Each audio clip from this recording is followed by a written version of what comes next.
If we want to survive, we have to make it until dawn. What is that?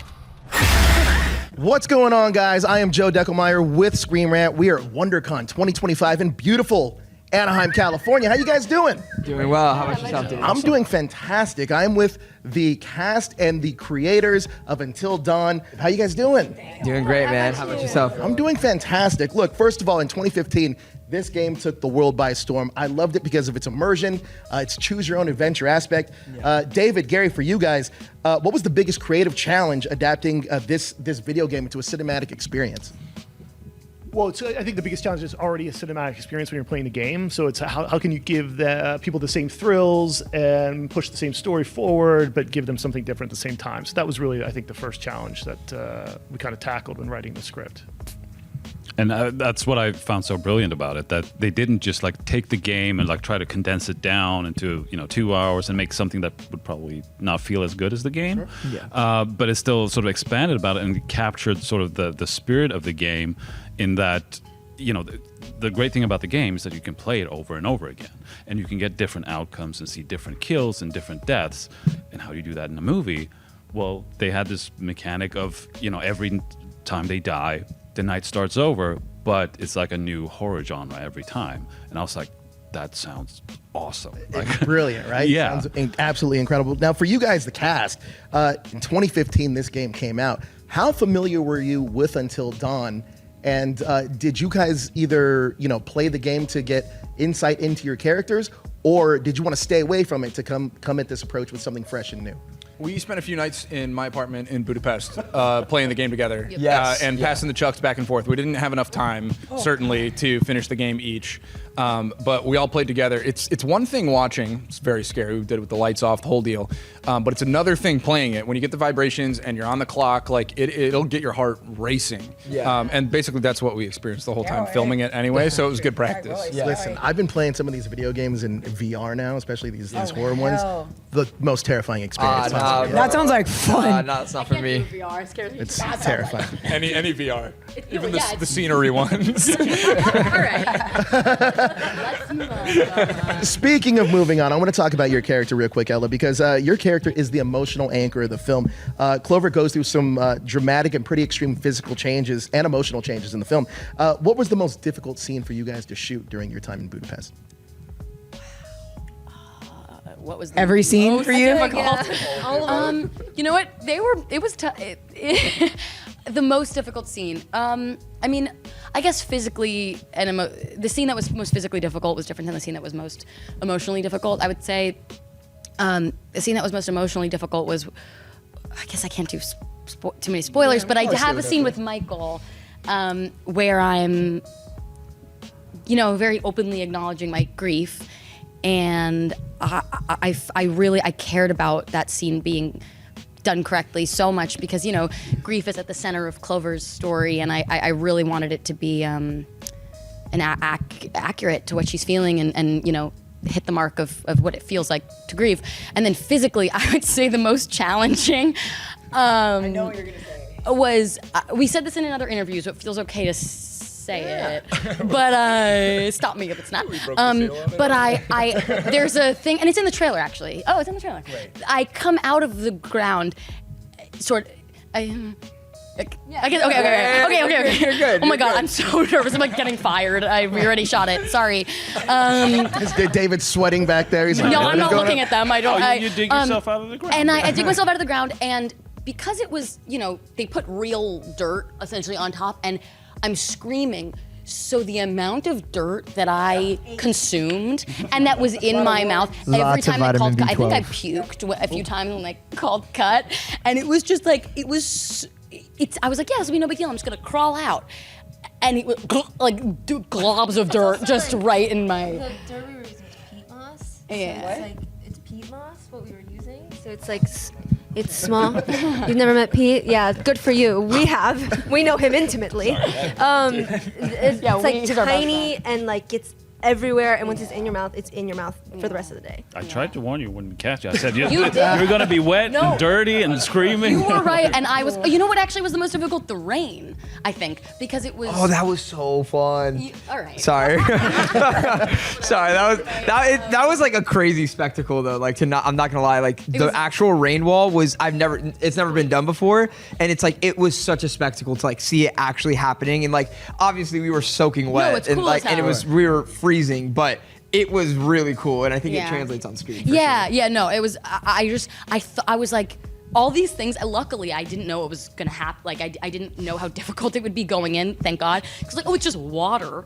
And then you don't realize, like, 16 hours of, like, freezing. It was shocking how difficult it was. But, I mean, I think that all of the difficulty of the film really actually was often helpful for me because, you know, portraying a physical experience of pain can be just hard, and I wanted it to be really accurate, and so being in a little bit of pain was not the worst thing performance-wise, I hope. There were some challenging days, but truthfully, I really wanted to embrace it, and I often allowed it to be as challenging as possible so that I could kind of, you know, be as close to Clover as I could. That's amazing. That's amazing. Thank you. Now, Jiyoung, I want to talk about Megan for a second because she's the spiritual core of the group. How does that affect her choices throughout the film? Yeah, I mean, Megan's really been like a proponent of the trip in the first place to hopefully help Clover like grieve and process some things, and she deeply believes she's psychic and no one believes her. And as the movie develops, you kind of like see her start to figure things out maybe a little sooner than everyone else, and her intuition becomes pretty key to us like figuring out if and how we're gonna make it through the night. She's a fun character to play. That's awesome. Odessa, let's talk about Nina for a second because it seems like she's a little bit more detached towards the horror that's unfolding around her. What's her... Definitely emotionally unavailable. Right, exactly. Talk to me, but walk me through her mindset as all this is happening around her. I honestly think that she's, as much as she loves Clover, she's a little bit over, like she's kind of like, your sister's gone, get over it, but I'll do this for you because I love you a little bit. So when all this stuff starts happening and everything's unfolding, she's like, fucking great. Like, of course this is happening because we're going to look for your dead sister who's died Missing. We don't know. Dead, missing. I mean, we all die a million times. You heard it in the trailer. God, guys, kill me. Well, let's talk real It quick. happens in the movie. What? You die in the movie, so check mark. That's what I mean. Done. There you go. Michael, let's talk about Max for a second because he has a history with Clover. How does that past relationship kind of affect his role in the group's survival? I mean, that's actually a great question. I think Max is like kind of like throughout the course of the film, definitely, especially in the beginning, he's feels really lost. Like Clover was definitely like the center of a lot of his world, and like through her kind of going through her grief and like dealing with that, he's kind of going through his own process of that as well because he feels like he lost the person that he loves the most, and like the person that he's come to know, she's completely different now. And I think throughout the course of the film, as she's finding herself, Max is also finding himself and finding out how to be more of an individual and like make his own decisions. And I think that is like a really fun thing to like see play out throughout the film. That's a lot of fun. That is a lot of fun. Now, Belmont, I want to talk about Abe for a second because he would be the sensible horror movie character in a movie. Talk to me about your approach to playing the character. AKA and did a that jerk. make him fun to play? Yeah, no, Abe was really, really fun to play because these four are like, you know, super close knit. I've known them by proxy through my relationship with Nina for a few months. That's Odessa Zion. Yeah. Give it up. Yep. It was really fun because, you know, they have their thing going on, and he's like, you know, he's a little bit older. You know, they have this shared loyalty and like history. Yeah, right. I didn't say he was more mature, but it was fun to kind of have a contrasting energy a lot of the time, and just try and think about things logically when, you know, like Megan comes from the spiritual place. You know, these two. It was really fun to play off of everybody as the guy on the periphery. We had a lot lot of fun. Yeah, We had a yeah. lot of fun. Yeah, and they love to bully me, and I enjoyed it. Yeah. Gary, David, I think you two are both geniuses, especially in this genre. I love all Agree. your work. No doubt. I agree. It's funny. I love the fact that this each time loop gives us a different horror movie. I want to talk about that aspect for a second, Gary, but also for you, David, I want to talk about the practical effects and how that elevated the horror in this film, because obviously we had moss in the mouth, we had these rain walls, but talk to me about how the practical effects kind of elevated the horror in this film.